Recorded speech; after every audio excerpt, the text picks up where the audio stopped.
नमस्कार, आकाशवाणी से प्रस्तुत है समाचार प्रभात।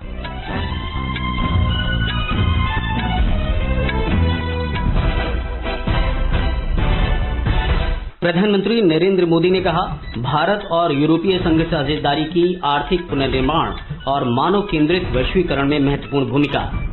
प्रधानमंत्री ने युवाओं को बदलते व्यापारिक वातावरण में प्रासंगिक रहने के लिए युवाओं को कौशल, पुनर्कौशल और कौशल उन्नयन प्रासंगिकता के मंत्र दिए। बिहार में कोरोना वायरस संक्रमण को रोकने के लिए आज से 31 जुलाई तक लॉकडाउन लागू। स्वास्थ्य मंत्रालय ने कहा, कोरोना से ठीक होने की दर 63.24% हुई। देश में लगभग 6 लाख लोग स्वस्थ हुए। विश्व स्वास्थ्य संगठन और यूनिसेफ ने महामारी के चलते दुनिया भर में जीवन रक्षक टीका लेने वाले बच्चों की गिरती संख्या को लेकर चेतावनी दी। और असम में बाढ़ का प्रकोप जारी। मुख्यमंत्री सर्बानंद सोनोवाल आज काजीरंगा राष्ट्रीय उद्यान का निरीक्षण करेंगे।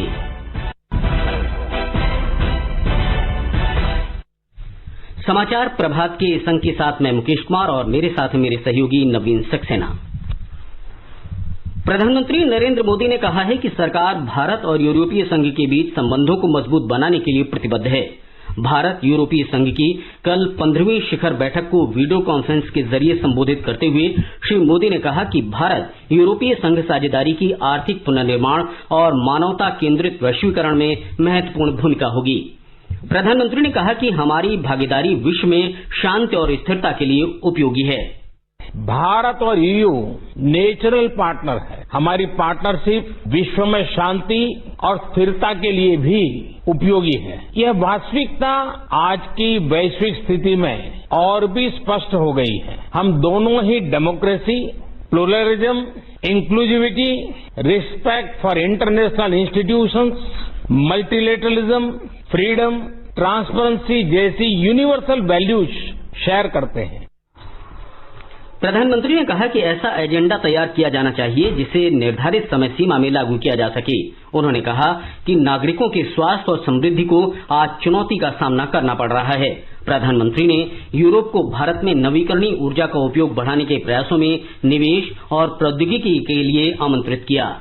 तत्कालीन चुनौतियों के अलावा क्लाइमेट चेंज जैसे लॉन्ग टर्म चैलेंजेस भी हम दोनों के लिए ही प्राथमिकता है। भारत में रिन्यूएबल एनर्जी के उपयोग को बढ़ाने के हमारे प्रयत्नों में हम यूरोप के इन्वेस्टमेंट और टेक्नोलॉजी का आमंत्रण करते हैं। श्री नरेंद्र मोदी ने कहा कि नागरिकों के स्वास्थ्य और समृद्धि को आज चुनौती का सामना करना पड़ रहा है। उन्होंने कहा कि वैश्विक महामारी संकट के समय भारत और यूरोपीय संघ के बीच संबंध महत्वपूर्ण भूमिका निभा सकते हैं। श्री मोदी यूरोपीय परिषद के अध्यक्ष चार्ल्स माइकल और यूरोपीय आयोग की अध्यक्ष उर्सुला वॉन डेर लेyen ने इस बैठक की सह अध्यक्षता की। प्रधानमंत्री ने कहा कि कौशल में निपुणता हासिल करना ही व्यापार और बाजार के बदलते माहौल में प्रासंगिक बने रहने का मंत्र है। विश्व युवा कौशल दिवस के अवसर पर कल वर्चुअल सम्मेलन में श्री मोदी ने ये बात कही। प्रधानमंत्री ने युवाओं को कौशल विकास के 3 मंत्र दिए। उन्होंने बदलते व्यापारिक वातावरण में प्रासंगिक रहने के लिए युवाओं को कौशल, पुनर्कौशल और कौशल उन्नयन पर बल दिया। उन्होंने कहा कि कौशल न केवल आजीविका के लिए बल्कि तेजी से बदलते विश्व में लाखों कुशल लोगों की जरूरत है। तेजी से बदलती हुई आज की दुनिया में अनेक सेक्टरों में लाखों स्किल्ड लोगों की जरूरत है। विशेषकर स्वास्थ्य सेवाओं में तो बहुत बड़ी संभावनाएं बन रही है। यही समझते हुए अब कौशल विकास मंत्रालय ने दुनिया भर में बन रहे इन अवसरों की मैपिंग शुरू की है। कोशिश यही है कि भारत के युवा को अन्य देशों की जरूरतों के बारे में उसके संबंध में भी सही और सटीक जानकारी मिल सके। प्रधानमंत्री ने कहा कि इसी दिन 5 वर्ष पहले स्किल इंडिया मिशन शुरू किया गया था। इसके तहत देश भर में हजारों प्रधानमंत्री कौशल विकास केंद्र बनाए गए हैं और ITI संस्थानों की क्षमता बढ़ाई गई है। देश में कोविड संक्रमण से स्वस्थ होने की दर 63.24% हो गई है। अब तक करीब 6 लाख मरीज स्वस्थ हो चुके हैं। पिछले 24 घंटे में 20,572 लोगों में संक्रमण की पुष्टि हुई। इसके साथ ही मरीजों की संख्या 5,92,031 हो गई है।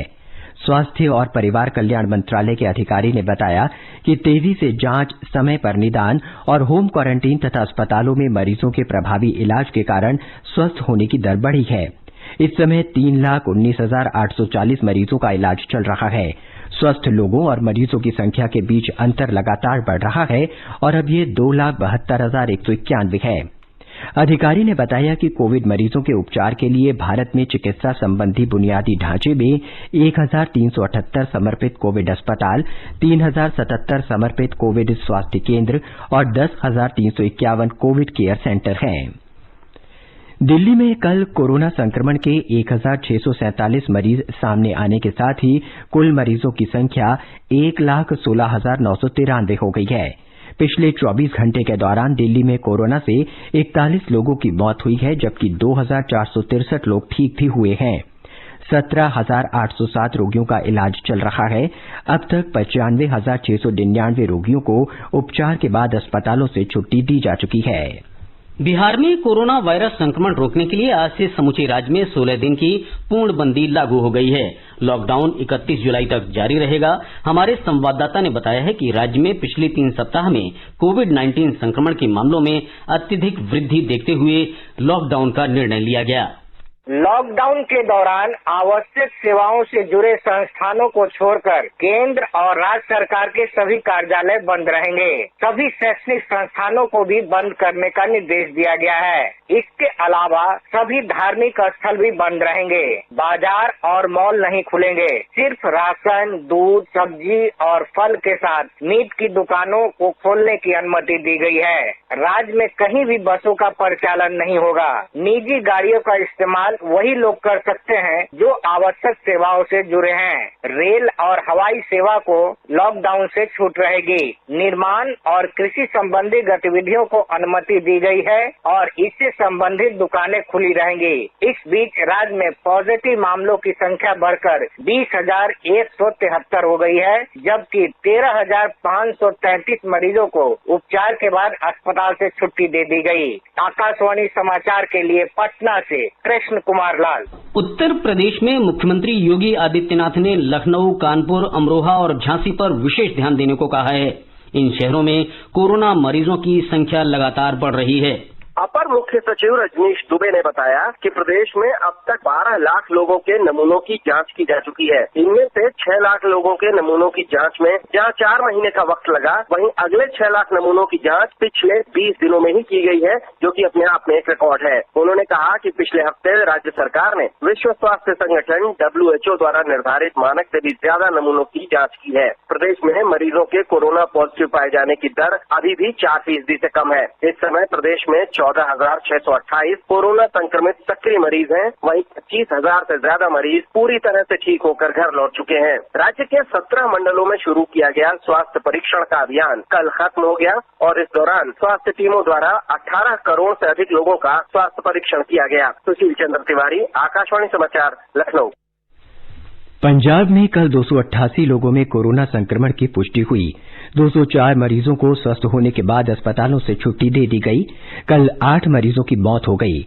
हमारे संवाददाता ने बताया है कि पिछले 24 घंटों में संक्रमित 288 लोगों में से 92 जालंधर से और 61 लुधियाना से हैं। इसके साथ ही राज्य में कोरोना से संक्रमित लोगों की संख्या 8,799 हो गई है। इनमें से 5,867 लोग स्वस्थ हो चुके हैं। 281 मौतें हो चुकी हैं। राजस्थान में कोविड संक्रमित लोगों की संख्या में रोजाना तेजी से वृद्धि हो रही है। पिछले 15 दिनों में 500 से अधिक लोगों में कोरोना संक्रमण की पुष्टि हुई। कल राज्य में रिकॉर्ड 866 लोगों में कोरोना के लक्षण पाए गए। एक ही दिन में संक्रमित लोगों की ये सबसे अधिक संख्या है। राज्य में कुल संक्रमितों की संख्या बढ़कर 26,437 हो गई है, जिनमें से 19,502 लोग ठीक हो गए हैं। संक्रमण के तेजी से बढ़ते मामलों के कारण रिकवरी रेट 80% से घटकर 73% पर आ गई है। उद्योग धंधे शुरू होने के साथ अलवर जिले के भिवाड़ी औद्योगिक क्षेत्र में बड़ी संख्या में मजदूरों में संक्रमण फैला है। जोधपुर जिला कुल संक्रमित लोगों के लिहाज से जयपुर को पीछे छोड़ पहले पायदान पर आ गया है। अलवर, भरतपुर, बीकानेर, नागौर तथा पाली जिलों जिलों में अब तक 1000 से ज्यादा लोगों में संक्रमण की पुष्टि हो चुकी है। राज्य में चल रहे सियासी संकट के कारण अब कोरोना संक्रमण से निपटने का सारा दरोमदार इन दिनों स्वास्थ्य विभाग और अफसरशाही पर टिका है। जितेंद्र द्विवेदी, आकाशवाणी समाचार, जयपुर। मध्य प्रदेश में पिछले 24 घंटों में कोविड-19 के 638 नए मामलों के सामने आने के साथ ही संक्रमित लोगों की संख्या बढ़कर 19,643 हो गई है। राज्य में कोरोना संक्रमण से मरने वालों की संख्या भी बढ़कर 682 हो गई है। मध्य प्रदेश में पिछले 24 घंटों के दौरान अस्पतालों से कुल 333 लोगों को छुट्टी दी गई है। इसके फलस्वरूप राज्य में कोरोना संक्रमण से स्वस्थ होने वाले लोगों की संख्या बढ़कर 13,908 हो गई है। बीते 24 घंटों के दौरान सामने आए संक्रमण के 643 मामलों में सबसे ज्यादा 93 मामले इंदौर जिले में मिले हैं। इसके बाद राजधानी भोपाल में 89 तथा मुरैना में 68 मामले दर्ज किए गए हैं। राज्य के स्वास्थ्य बुलेटिन के अनुसार मध्य प्रदेश के सबसे ज्यादा प्रभावित जिले इंदौर में संक्रमित मामलों की संख्या बढ़कर 5,496 और मरने वालों की संख्या 278 हो गई है। राजधानी भोपाल में कोविड-19 के मामलों की संख्या 3,782 है। यहाँ अब तक 125 लोगों की कोविड-19 के कारण मृत्यु हुई है। मध्य प्रदेश में अब तक कुल 5,40,000 परीक्षण किए गए हैं और इन परीक्षणों में पॉजिटिव मामलों की संख्या 3.4% है। उल्लेखनीय बात यह भी है कि राज्य के 8 जिलों में कल से कोई नया मामला सामने नहीं आया है, जबकि पन्ना जिला फिलहाल कोरोना मुक्त है। संजीव शर्मा, आकाशवाणी समाचार, भोपाल। गुजरात में कोविड-19 से संक्रमित लोगों की संख्या दोगुना होने की दर 32 दिन हो गई है। इससे पहले 9 दिन में रोगियों की संख्या दोगुनी हो रही थी। राज्य के उप मुख्यमंत्री और स्वास्थ्य मंत्री नितिन पटेल ने कल शाम गांधीनगर में ये जानकारी दी। हमारे संवाददाता की एक रिपोर्ट। गुजरात में संक्रमण के नए मामलों में लगातार वृद्धि हो रही है, लेकिन अच्छी बात यह है कि मरीजों के ठीक होने की दर 70% पर पहुंच गई है। पिछले 24 घंटों में 925 नए मामले सामने आए, जिससे कुल मामलों की संख्या बढ़कर 44,648 हो गई है। राज्य में सबसे अधिक 173 नए मामले सूरत शहर में दर्ज हुए, जबकि अहमदाबाद में 159 नए मामले सामने आए। कल 10 और मरीजों की मृत्यु हो गई। इसके साथ ही राज्य में कोविड-19 से मरने वालों की कुल संख्या 2,081 हो गई है। राज्य में कुल 11,221 सक्रिय मामलों में से 68 मरीजों की स्थिति गंभीर है। पिछले 24 घंटों में 791 मरीजों को अस्पतालों से छुट्टी दी गई। इसके साथ ही ठीक होकर छुट्टी पाने वाले मरीजों की कुल संख्या 31,346 हो गई है। राज्य में अब तक 4,87,000 से अधिक लोगों का कोविड-19 के लिए परीक्षण हो चुका है। योगेश पंड्या, आकाशवाणी समाचार, अहमदाबाद। ये समाचार आकाशवाणी से प्रसारित किए जा रहे हैं। समाचार प्रभात में आपका फिर स्वागत है। तमिलनाडु के मुख्यमंत्री इडप्पडी के पलनीसामी ने कहा है कि राज्य में भविष्य के अनलॉक के बारे में उचित समय पर फैसला लिया जाएगा। कल सेलम में संवाददाताओं से बातचीत में उन्होंने कहा कि राज्य सरकार केंद्र के निर्देशों, राज्य की मौजूदा स्थिति और अन्य राज्यों में किए जा रहे उपायों के आधार पर फैसले लेगी। इस बीच राज्य में कोरोना से संक्रमित लोगों की संख्या कल 1,50,000 से ज्यादा हो गई। तमिलनाडु में कोविड-19 के संक्रमण ने 1.5 लाख के आंकड़े को पार कर लिया है। इनमें से 48,000 लोगों का उपचार चल रहा है। लगभग 63.4% रोगी ठीक हो चुके हैं। राज्य में मृत्यु दर 1.43% है। पिछले कई दिनों से हर दिन होने वाले परीक्षणों की संख्या 40,000 है। इन्हें एक सकारात्मक संकेत माना जा रहा है। चेन्नई से जयसिंह की रिपोर्ट के साथ समाचार कक्ष से श्रीराम शर्मा। कर्नाटक सरकार ने प्लाज्मा दान करने वाले लोगों को 5,000 रुपए का प्रोत्साहन देने का फैसला किया है। राज्य के चिकित्सा शिक्षा मंत्री डॉक्टर के सुधाकर ने प्लाज्मा थेरेपी को कोविड के मरीजों को ठीक करने में प्रभावी बताते हुए कहा कि राज्य में कोविड से ठीक हुए 17,000 से अधिक लोगों को अपने प्लाज्मा का दान करने के लिए आगे आना चाहिए। इस बीच राज्य में कोविड के 3,176 नए मामले आने के साथ ही एक दिन में सर्वाधिक मामलों का पिछला रिकॉर्ड टूट गया। नए मामलों में 1,975 बेंगलुरु में मिले। पश्चिम बंगाल सरकार ने राज्य के उन कोरोना योद्धाओं के परिजनों को सरकारी नौकरी देने का फैसला किया है जिन्होंने कोविड-19 के खिलाफ लड़ाई का नेतृत्व करते हुए अपनी जान गंवाई। मुख्यमंत्री ममता बनर्जी की अध्यक्षता में राज्य मंत्रिमंडल ने ये निर्णय लिया। मुख्यमंत्री ने कहा कि पीड़ितों के परिवारों को 10-10 लाख रुपए दिए जाएंगे। राज्य सरकार कोरोना योद्धाओं को पदक और प्रशस्ति पत्र भेंट कर सम्मानित भी करेगी। इनमें डॉक्टर, नर्स, स्वास्थ्य कार्यकर्ता, पुलिस और सरकारी कर्मचारी शामिल हैं। सुश्री ममता बनर्जी ने ये भी बताया कि कोरोना संक्रमण से अब तक राज्य सरकार के 12 कर्मचारियों की मृत्यु हो चुकी है। जम्मू कश्मीर में कोरोना संक्रमण रोकने के लिए लगातार किए जा रहे प्रयासों के बावजूद संक्रमण के मामलों में कमी नहीं आ रही है। कश्मीर डिवीजन में प्रशासन की ओर से कोरोना संबंधी परामर्शों के पालन के लिए लोगों को लगातार जागरूक किया जा रहा है और उनसे सहयोग मांगा जा रहा है।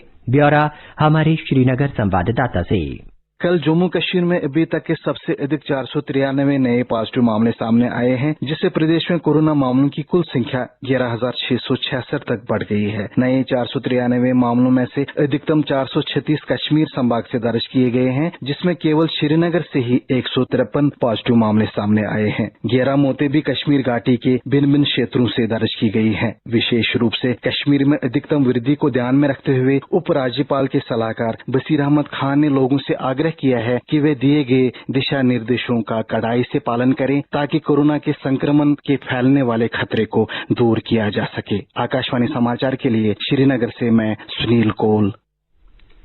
मुंबई से हमारी संवाददाता ने बताया है कि महाराष्ट्र में मास्क और सैनिटाइजर्स की कीमतों पर नियंत्रण के लिए सरकार विशेष ध्यान दे रही है।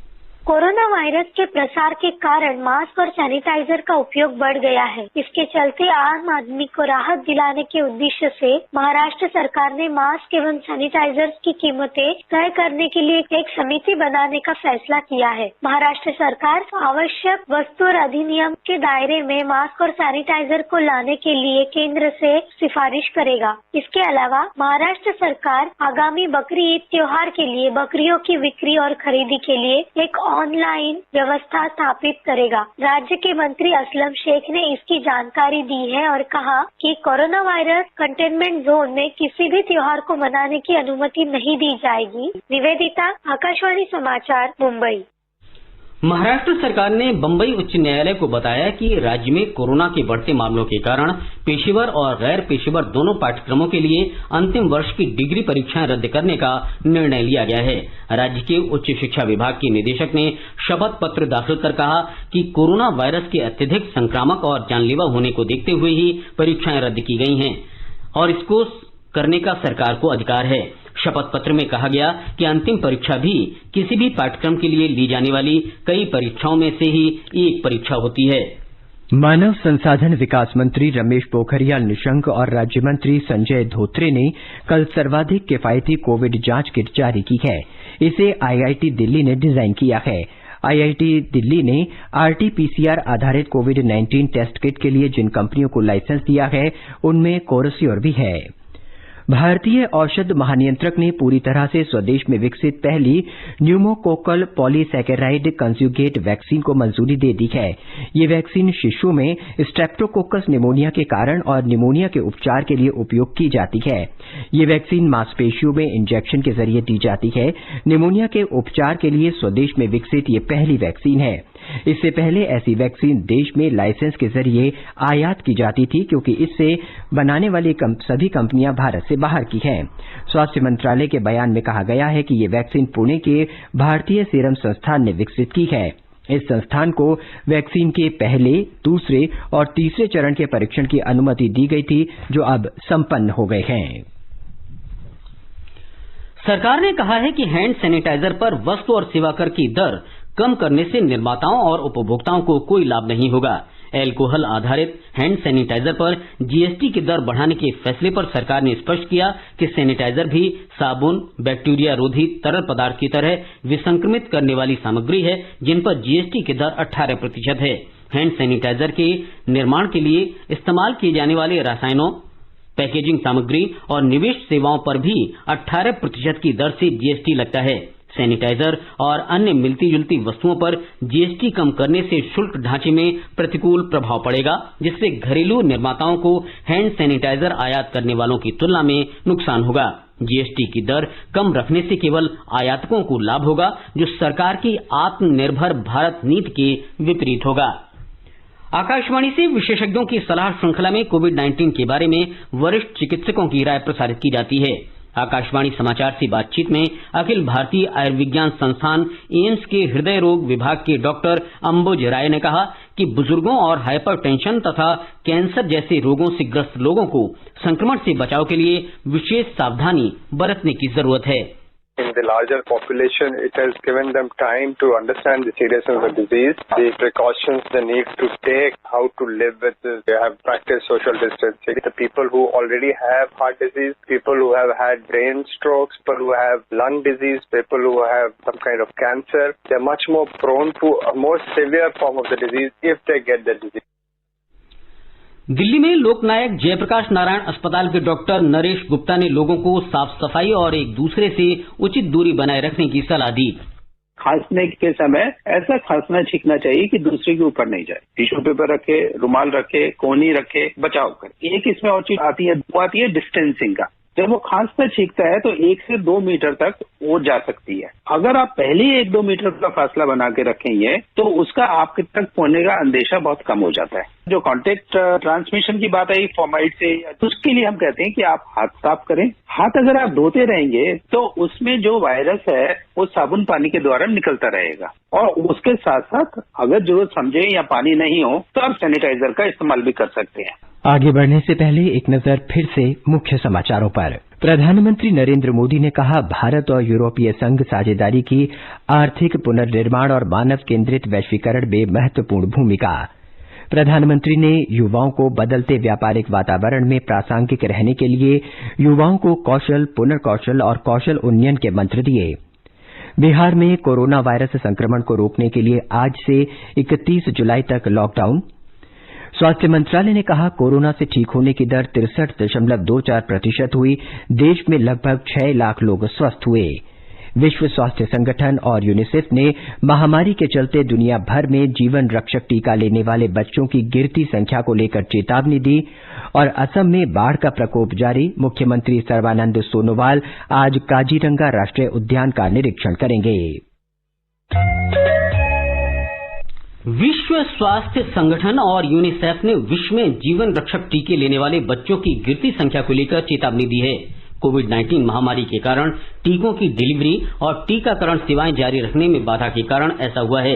विश्व स्वास्थ्य संगठन और यूनिसेफ के ताजा आंकड़ों में बताया गया है कि अधिक से अधिक बच्चों और किशोरों में टीके लगाने में बड़ी मुश्किल से प्रगति हुई थी, लेकिन अब इसके विपरीत टीकाकरण में बाधा आने से इस कार्यक्रम को खतरा हो गया है।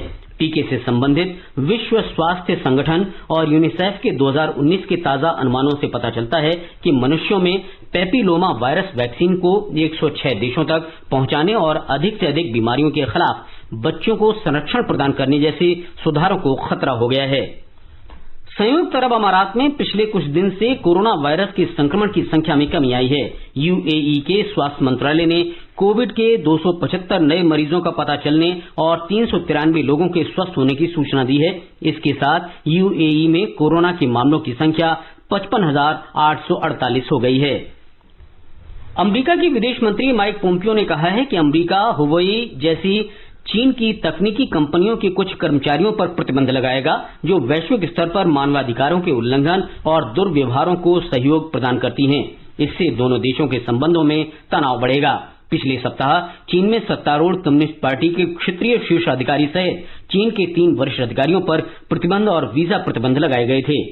एक दिन पहले ही ब्रिटेन ने हुवेई को भविष्य के 5G नेटवर्क से प्रतिबंधित करने और मौजूदा नेटवर्क से अविश्वसनीय उपकरणों को हटाने की घोषणा की थी।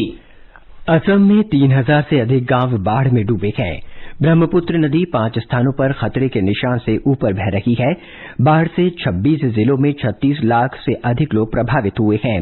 बाढ़ से ग्रामीण सड़कों, तटबंधों, पुलों और फसली क्षेत्रों को नुकसान हुआ है। ब्यौरा हमारे संवाददाता से।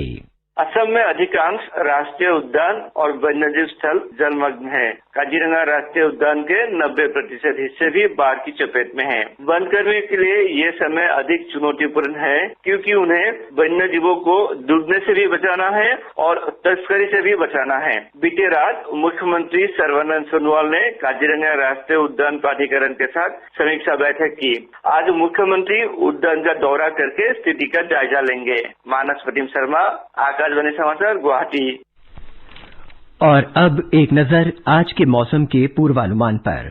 दिल्ली में बादल छाए रहने और हल्की बारिश होने के आसार हैं। न्यूनतम तापमान 29 डिग्री सेल्सियस दर्ज हुआ, जबकि अधिकतम तापमान 37 डिग्री सेल्सियस के आसपास रहने की संभावना है। मुंबई में भी बादल छाए रहेंगे और भारी बारिश हो सकती है। न्यूनतम तापमान 25 डिग्री सेल्सियस रहा और अधिकतम तापमान 28 डिग्री सेल्सियस तक जा सकता है। चेन्नई में तापमान 27 और 35 डिग्री सेल्सियस के बीच रहेगा। बादल छाए रहने और हल्की बारिश होने के आसार हैं। कोलकाता में आंशिक रूप से बादल छाए रहने और वर्षा होने या गरज के साथ बौछारें पड़ने की संभावना है। केंद्र शासित प्रदेश जम्मू कश्मीर के जम्मू में न्यूनतम तापमान 26 डिग्री सेल्सियस रिकॉर्ड हुआ, जबकि अधिकतम तापमान 36 डिग्री सेल्सियस के आसपास रहने की संभावना है। श्रीनगर में तापमान 16 और 32 डिग्री सेल्सियस के बीच रहेगा। गिलगित में न्यूनतम तापमान 19 डिग्री सेल्सियस रिकॉर्ड किया गया, जबकि अधिकतम तापमान 28 डिग्री सेल्सियस रहने का अनुमान है। वहीं मुजफ्फराबाद में आंशिक रूप से बादल छाए रहने, बारिश होने या धूल भरी आंधी के आसार हैं। न्यूनतम तापमान 20 डिग्री सेल्सियस रिकॉर्ड किया गया, जबकि अधिकतम तापमान 37 डिग्री सेल्सियस के आसपास रहने की संभावना है। समाचार कक्ष से गौरव राघव। भारत में वर्ष 2019-20 के दौरान 27 अरब 58 करोड़ रुपए के जूट और जूट उत्पादों का निर्यात हुआ, जो कि अब तक का सबसे अधिक है। पिछले वर्ष की तुलना में इस वर्ष लगभग 30 करोड़ रुपए से अधिक के जूट उत्पादों का निर्यात किया गया।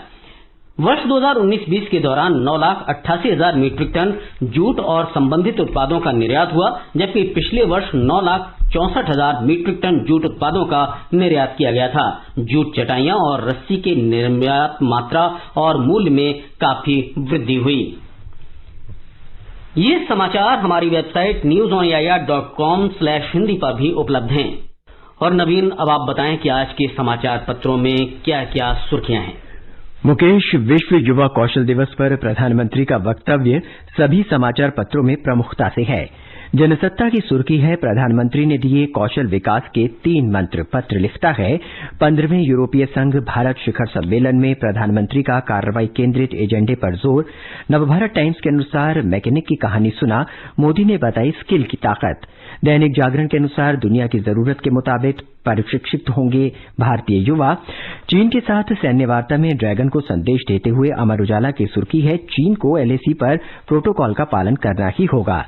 जनसत्ता का शीर्षक है, कोर कमांडर बैठक में पेंगोंग त्सो में फंसा पेंच।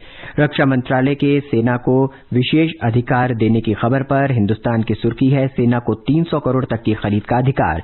राजस्थान पत्रिका की खबर है, देश की दूसरी वैक्सीन का इंसानी परीक्षण शुरू, मॉडर्नो दूसरे चरण में। सचिन पायलट के अगले कदम पर नवभारत टाइम्स की सुर्खी है, पायलट के एग्जिट रूट पर सस्पेंस, कहा बीजेपी में नहीं जाना। कांग्रेस विधायकी छीनने को तैयार। जनसत्ता के अनुसार गहलोत बोले, उप मुख्यमंत्री ही विधायकों की खरीद फरोख्त में शामिल। हिंदुस्तान लिखता है, राजस्थान के रण में रस्साकसी। दैनिक जागरण लिखता है, भारत को 5G का लीडर बनाएगी रिलायंस, ट्रायल के लिए तैयार। जनसत्ता के अनुसार गूगल ने भी खरीदी जियो प्लेटफॉर्म पे हिस्सेदारी।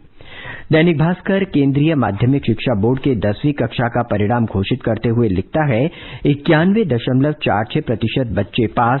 दैनिक ट्रिब्यून की सुर्खी है, लड़कियां एक बार फिर अव्वल।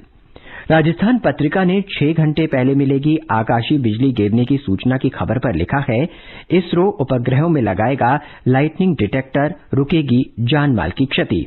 राष्ट्रीय सहारा के अनुसार सबसे सस्ती जांच किट आईआईटी दिल्ली ने बनाई। पत्र के अनुसार कोरोना लक्षणों को पहचानेगी ये किट। और अंत में मुख्य समाचार एक बार फिर। प्रधानमंत्री नरेंद्र मोदी ने कहा, भारत और यूरोपीय संघ साझेदारी की आर्थिक पुनर्निर्माण और मानव केंद्रित वैश्वीकरण में महत्वपूर्ण भूमिका।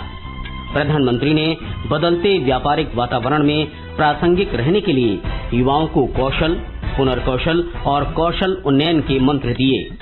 बिहार में कोरोना वायरस संक्रमण को रोकने के लिए आज से 31 जुलाई तक लॉकडाउन लागू। स्वास्थ्य मंत्रालय ने कहा, कोरोना से ठीक होने की दर 63.24% हुई। देश में लगभग 6 लाख लोग स्वस्थ हुए। विश्व स्वास्थ्य संगठन और यूनिसेफ ने महामारी के चलते दुनिया भर में जीवन रक्षक टीका लेने वाले बच्चों की गिरती संख्या को लेकर चेतावनी दी। और असम में बाढ़ का प्रकोप जारी। मुख्यमंत्री सर्बानंद सोनोवाल आज काजीरंगा राष्ट्रीय उद्यान का निरीक्षण करेंगे। इसके साथ ही समाचार प्रभात का ये अंक समाप्त हुआ। नमस्कार।